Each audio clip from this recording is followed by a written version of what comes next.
కలవాలంటూ కూడా ఆయన చెప్పుకొచ్చారు. దీంతో ఎన్టీఆర్ దానికి స్పందించి హాస్పిటల్ బిల్లును కూడా కట్టారు. అలానే ఖచ్చితంగా కలుస్తానంటూ కూడా హామీ ఇచ్చారు. కానీ చివరి కోరిక తీరకుండానే కౌశిక్ మృతి చెందారు. ఇక ఇదే నేపథ్యంలో తప్పకుండా కలుస్తానంటూ కూడా కౌశిక్ కు జూనియర్ ఎన్టీఆర్ అప్పట్లో హామీ కూడా ఇచ్చారు. అయితే చివరి కోరిక తీరకుండానే కౌశిక్ కన్నుమూశారు. కొంతకాలంగా క్యాన్సర్ తో బాధపడుతున్న కౌశిక్ ఇప్పుడు మృతి చెందినట్లు కూడా తెలుస్తుంది. అయితే జూనియర్ ఎన్టీఆర్ వీరాభిమాని కౌశిక్ మృతి చెందారు. అయితే #వి మిస్ యూ కౌశిక్ అంటూ కూడా ఫ్యాన్స్ పోస్టులు కూడా పెడుతున్నారు. అయితే ప్రస్తుతం హాస్పిటల్ నుంచి కూడా కౌశిక్ ని ఇంటికి తీసుకువెళ్లారా లేదంటే హాస్పిటల్లోనే ఉన్నారా అనేది కూడా ఇంకా తెలియాల్సి ఉంది. అలానే జూనియర్ ఎన్టీఆర్ వీరాభిమాని కౌశిక్ మృతి చెందారు. గత కొంతకాలంగా క్యాన్సర్ తో బాధపడుతున్న ఆయన కన్ను మూసినట్లు తెలుస్తుంది. రైట్, ఇక ఇదే అంశంపై మరింత సమాచారం మా ప్రతినిధి దామోదర్ లైవ్ లో అందిస్తారు. ఎస్ దామోదర్, అయితే జూనియర్ ఎన్టీఆర్ వీరాభిమాని కౌశిక్ మృతి చెందినట్లు తెలుస్తుంది. అయితే అప్పట్లో సోషల్ మీడియాలో వీడియో ఒకటి వైరల్ కూడా అయ్యింది. దానికి ఎన్టీఆర్ కూడా స్పందించారు. చివరి కోరిక తీరకుండానే కౌశిక్ కూడా మృతి చెందారు. తల్లిదండ్రులు ఏమైనా మాట్లాడుతున్నారా, తన తల్లి ఏమైనా మాట్లాడుతున్నారా, ప్రస్తుతం కౌశిక్ ని ఇంటికి ఏమైనా తీసుకెళ్లారా, డీటెయిల్స్ ఏంటి?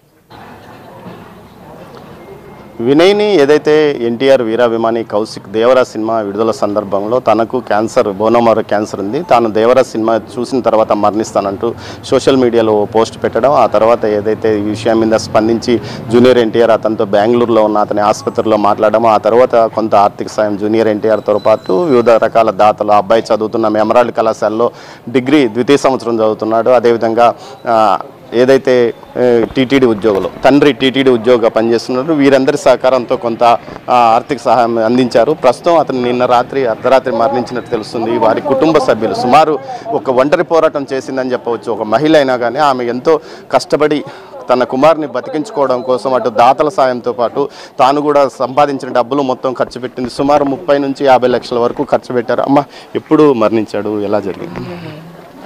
నైట్ మరణించాడు సార్.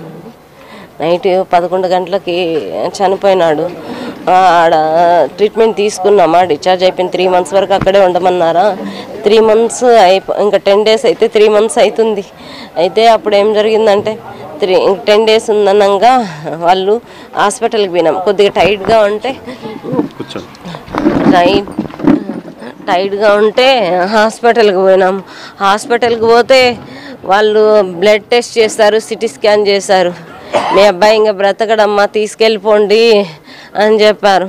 తీసుకొని వచ్చేసి ఇక్కడ పెట్టాము. నైనా హాస్పిటల్కి ఇంకా ఏదైనా చూద్దాం రా అంటే, వద్దమ్మా ఇంకా నా వల్ల కాదు, నేను ఈ గుచ్చిపిచ్చుకోలేను, వెయిన్స్ లేవు, ఎంత చేసినా వెయిన్సే దొరకవు. అబ్బాయికి ఒక సూది వేయాలన్నా కానీ వెయిన్స్ లేవు.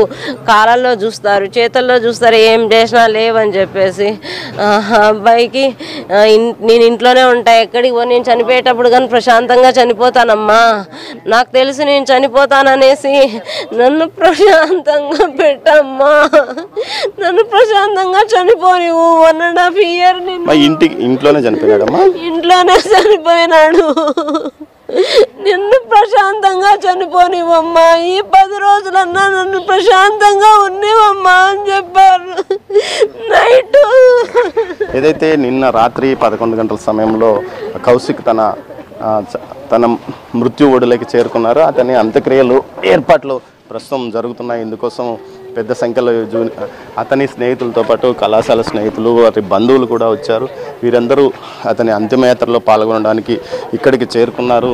మరోవైపు ఏదైతే దీనికి సంబంధించి దాతలు, ఏదైతే అతని కోసం సాయం పడిన దాతలు కూడా ట్యాగ్ చేస్తున్నారు రిప్ అంటూ. ముఖ్యంగా ఎంతోమంది ఇతని బతకాలని ఆశించారు, కానీ విధి చిన్న చూపు చూసింది. చివరికి వారి తండ్రి కూడా బోనోమార్ ట్రీట్మెంట్కి సంబంధించి తనకు సంబంధించిన కణాలను కొడుకు అందజేసినప్పటికీ ఫలితం లేదు. అటు ముందుగా బసవతారకంలో చికిత్స పొందారు, ఆ తర్వాత బెంగళూరులో హాస్పిటల్లో, తర్వాత చెన్నై హాస్పిటల్లో సుమారు 3 నెలల పాటు ట్రీట్మెంట్ తీసుకున్నప్పటికీ ఫలితం మాత్రం లభ్యం కాలేదు. చివరికి ప్రశాంతంగా తన ఇంట్లోనే తాను మరణిస్తానని తల్లిదండ్రులు కోరడం, దీనికి తోడు శరీరం ఏదైతే ట్రీట్మెంట్కు సహకరించకపోవడంతోనే మరణించాడని తల్లి చెప్తుంది.